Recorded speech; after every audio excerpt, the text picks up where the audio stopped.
बिस्मिल्लाहिर्रहमानिर्रहीम 2022 LHC 1485 Mohammad Usman Ghani versus state criminal revision number 5 of 2022 Lahore high court का फैसला है जी।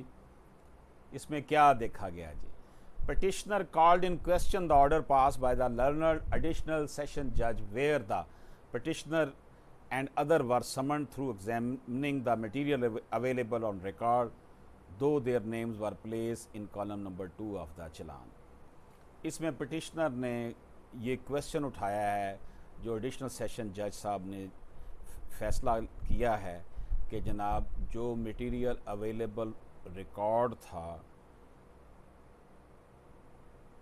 उसको देखे बगैर हमें समन किया गया है, उसे भी और उसके और जो लोग भी थे, और बेशक उनका नाम खाना नंबर 2 में चालान में लिखा गया। इसको देखते हैं जी। How the report under section 173 is to be submitted. Report 173 को कैसे सबमिट करवाना चाहिए, इसका जवाब लेते हैं। Report under section 173 Criminal Procedure Code is to be submitted by the SHO concerned as mentioned in section 173 CRPC on a prescribed form as set out in Police Rules 1934 with all necessary documents as required by law। तो जनाब पहला question ये था कि 173 report को कैसे submit करना चाहिए। तो ये इसका जवाब ये है कि पुलिस रूल के मुताबिक जो फॉर्म बना हुआ है और उसके साथ जो तमाम नेसेसरी डॉक्यूमेंट्स लगाए जाते हैं सेक्शन 173 CRPC में, इसमें जो है ना वो तरीक़ाकार दिया गया है कि ये मुतलका SHO इसको 173 की रिपोर्ट को पेश करेगा। पहला इशू तो था वो ये बताया। How prosecutor scrutinise the report under section 9 sub section 5 of Punjab criminal prosecution service constitution functions and powers act 2006 CPS act. जो प्रोसिक्यूशन है वो किस तरह जो है स्क्रूटनाइज करेगा रिपोर्ट को 9(5) पंजाब क्रिमिनल प्रोसिक्यूशन के तहत। As per section 9 sub section 5 of CPS Act 2006, prosecutors are obliged to scrutinize the police reports, forwarded it to the court if it is fit for filing, or return the same if there are defects for removal of such defects। इसमें जो दूसरा issue ये था कि जो report है उसको कैसे पुलिस रिपोर्ट को स्क्रूटनाइज कैसे किया जाएगा।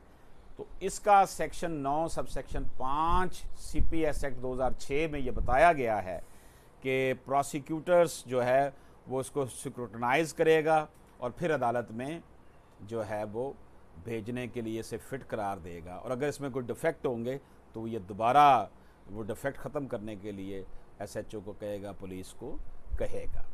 ये था जनाब सेकंड इशू जिसकी हमने बात की। What is the criteria for summoning of an accused? इसमें एक और इशू उठाया गया है कि मुल्ज़म को बुलाए जाने का समन करने का तरीक़ाकार क्या है। तो जनाब mere mentioning of the name in the police report is no ground to issue process। However, if an accused has been summoned to face the process, even then before framing of charge, material must be examined as per mandate of law. सिर्फ police report में नाम लिख लेना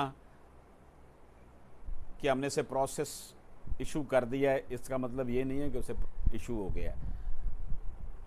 However, if an accused has been summoned to face the process, जब उसे accused को समन भेजे जाएं, नोटिस किया जाए कि वो आके प्रोसेस को फेस करे, even then before framing of charge, further जुर्म लगाने से पहले मटेरियल मस्ट बी एग्जामिन्ड। जो मटेरियल रिकॉर्ड में है उसको पहले as a mandate of law देखना चाहिए, फिर समन करके उसको बुलाना चाहिए ताकि उसको पता चले कि उसके ऊपर क्या इल्ज़ामात हैं। इस केस लॉ में जो एक और बात थी चौथी बात, what is the evidentiary value of recommendation of prosecutor. Prosecutor की जो रिकमेंडेशन है उनकी एविडेंटरी वैल्यू क्या है।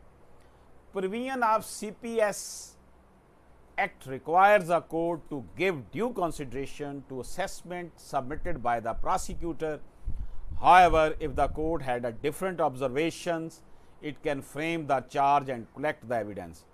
जो CPS Act रिक्वायर करता है कि कोर्ट को कंसिड्रेशन देनी चाहिए उस असेसमेंट की, उस रिपोर्ट की जो प्रोसिक्यूटर ने जमा करवाई हो। ताहम अगर कोर्ट जो है उसकी ऑब्जर्वेशन डिफरेंट है तो वो फ्रेम चार्ज करके एविडेंस कलेक्ट कर सकती है।